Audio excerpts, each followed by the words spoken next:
Everyone, welcome to my channel. तो अभी मैंने पूरा रूमेटोलॉजिकल डिसीज और वास्कुलाइटिस सब कवर कर लिया है। अब एक अच्छा फिजिशियन वही होता है जो ड्रग्स प्रिस्क्राइब तब करता है जब उससे कोई साइड इफेक्ट को भी ध्यान में रखना पड़ता है। अब इसमें जो रूमेटोलॉजिकल की जो ड्रग्स है उसमें हम एक एक करके पढ़ेंगे, जिसमें पहली तो दो ड्रग्स है उसमें एनसेड आते हैं, non steroidal anti inflammatory drugs. ठीक है, तो वो तो आपको पता ही है, वो पेन रिलीफ के लिए होती है। दूसरी होती है वो कोर्टिकोस्टेरॉइड होती है जो इन्फ्लेमेशन को कम करने का काम आती है। और तीसरी और मेन ड्रग होती है डीमार्ट्स, यानी कि disease modifying anti rheumatic drugs.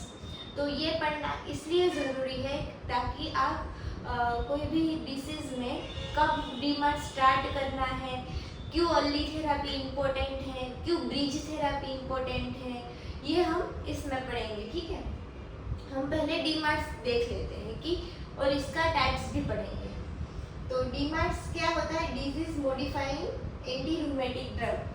तो ये क्या करता है कि नाम के हिसाब से डिजीज मॉडिफाइंग यानी कि एंटी रूमेटिक ड्रग, यानी कि डिसीज की जो एक्टिविटी होती है उनको प्रोग्रेशन को कम करेगी और सप्रेस करेगी, जो ऑटो इम्यूनिटी है उसको सप्रेस करेगी।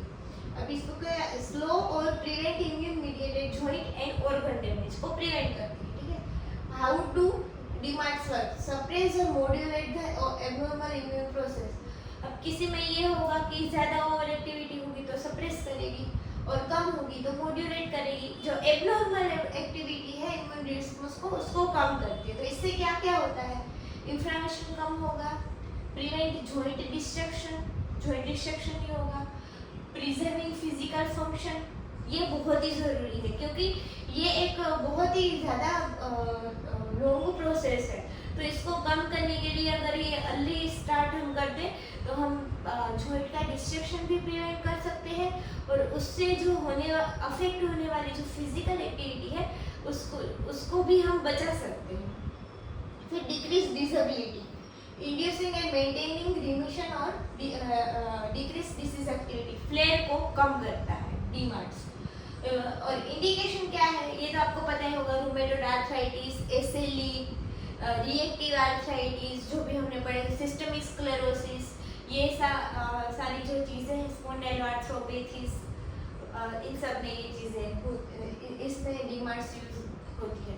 अब इंडिकेशन इसका अर्ली थेरापी क्यों करते हैं? एक तो अर्ली थेरापी करते हैं तो इसका तो आपको ये समझ में आ गया होगा। और ब्रिज थेरापी, इसको मतलब ब्रिज थेरापी यानी कि स्टीरॉइड के साथ करेंगे हम स्टार्ट, या फिर एक डीमार्ट्स में असर हुआ तो दूसरे भी स्टार्ट कर सकते हो उसमें।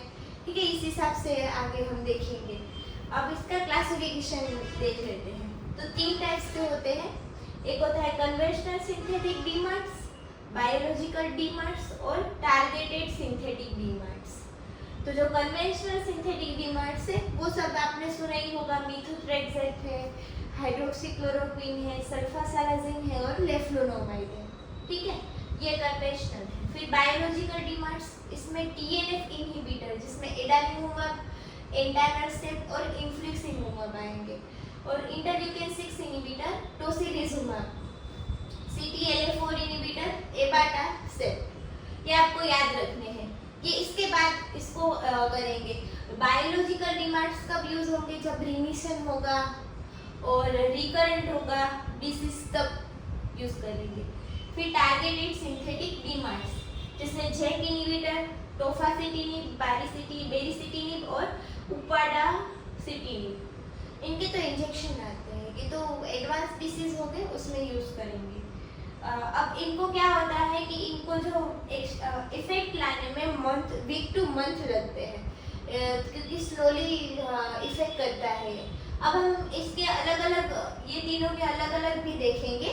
सबसे इम्पोर्टेंट है इसमें से कि आप अर्ली डीमार्ट थेरापी चालू कर दें। ठीक है, अब हम आई होप कि आपको ये इंट्रोडक्टरी वाला पार्ट समझ में आ गया होगा। Thank you for watching.